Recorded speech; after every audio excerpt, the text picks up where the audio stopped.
Private Rebecca Lampman. After 10 years since any division had swept the Force Com and NCO Soldier of the Year competition, our 4th Infantry Division took the honors. Sergeant Colonel reports to the President of the Force. Oh. Only a short month after winning the 4th Infantry Division Soldier and NCO of the Year competition, Specialist Jamie L. Goforth and Sergeant David Corona celebrated winning again. Both soldiers were on top of their game for the rigorous event. The event took place in Washington, D.C. and involved several soldiers from around the country. The NCO of the Year, 4th Brigade Sergeant Corona, says he's ready for the Department of the Army's NCO of the Year competition. I feel really confident, actually, due to the fact that we had very minimum time to prepare for the division and the Force Com. We have more time now getting ready for this one, so I definitely feel we're going to be something to reckon with out there. Sergeant Corona also said his daily soldier tasks and drills greatly helped him during the events of the competition. The events tested the soldiers' knowledge in a number of areas and also tested their physical strength as well. The Soldier of the Year, Specialist Goforth from the Aviation Brigade, says the higher level of competition is more demanding and requires more from the soldier. This higher level, it's one of those things that takes so much discipline and tests you in so many different ways that you really feel proud of your accomplishments and honored to be part of this organization, and you were afforded so many opportunities at this level, and it tests you in every way. It really does. You think you're ready for it, and there's always something that you can learn and do. Specialist Goforth also said the community in D.C. extended a warm hand of welcome, thanks, and respect. The soldiers both say they are proud to serve in the Steadfast and Loyal Division and are proud to help make 4ID history. Reporting for 4th Infantry Division Public Affairs, I'm Private Rebecca Lampman, Fort Hood, Texas. Corona and Goforth's next stop is the Department of the Army's NCO and Soldier of the Year competition. Congrats and good luck again, guys. The game of baseball was referred to as America's pastime, and for years it has brought families together. Specialist Daniel Turner takes us to Round Rock, where 4th Infantry Division soldiers take their families out to the ballgame for a night of bonding. Come on down, guys. After filling their stomachs with pizza, soldiers were ready to hit the stands and enjoy a night out with their families. Apache helicopter pilot, Chief Warrant Officer 2, Dave Cushell Jr., says with his wife deployed to Baghdad, he cherishes the opportunities to spend time with his family. The fact that we are here with our family, it's a good time to spend, to catch up, to be able to, reflect on just how important family is. I know there's people out there working right now, and we're lucky enough to be here, so good times. Chief Cushell says this is a chance to give his daughters the same experience he shared with his father. For many soldiers, it's the little things that make the game.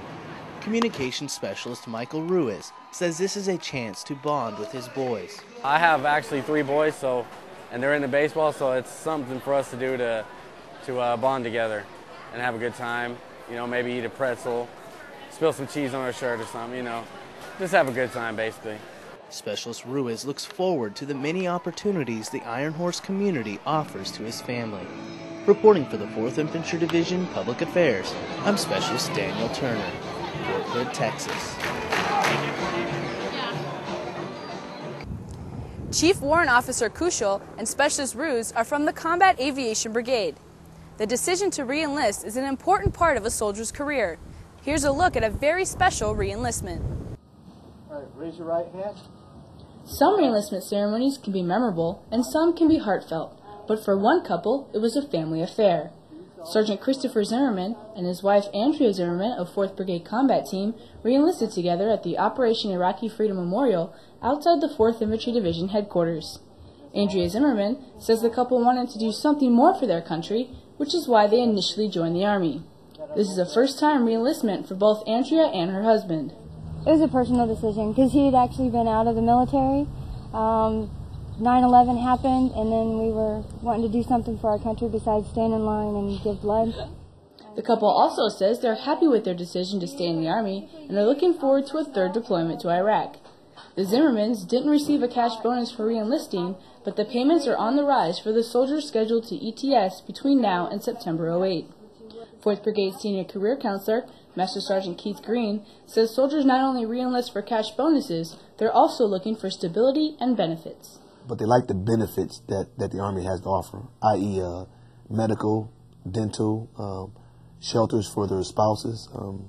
The long-term at the installation provides the spouse, if soldiers have spouses and family members, an idea of their next move and how long that their children and themselves can stay in place without having to pick up and leave. Green said 4th Infantry Division's command is doing a great job of taking care of soldiers who re-enlist. He also said whether you're a married couple re-enlisting or a single soldier figuring out life, it's always good to talk to your unit's career counselor and see what options are available for you. Reporting for 4th Infantry Division Public Affairs, I'm Private Rebecca Lampman, Fort Hood, Texas. The Zimmermans re-enlisted for choice of duty assignment at Fort Riley, Kansas. The Army provides many opportunities for soldiers to learn. Specialist Ruth Copley gives us the scoop on some highly technical training. Soldiers from 4th Infantry Division and 101st Airborne Division recently traveled to Atlanta, Georgia to train on some of the Army's newest high-speed public affairs equipment. DVID's Digital Video and Imagery Distribution System allows service members of all branches to transmit stories and videos via satellite system to the main distribution hub in Atlanta, Georgia. From there, DVID's personnel market the service members' work not only to the major networks, but to small local television stations worldwide. We don't exclude anybody. In other words, the local news networks, the smaller ones that don't have the resources that a CNN may have or a Fox may have, they're not excluded, and they're still able to get the story to the surrounding public.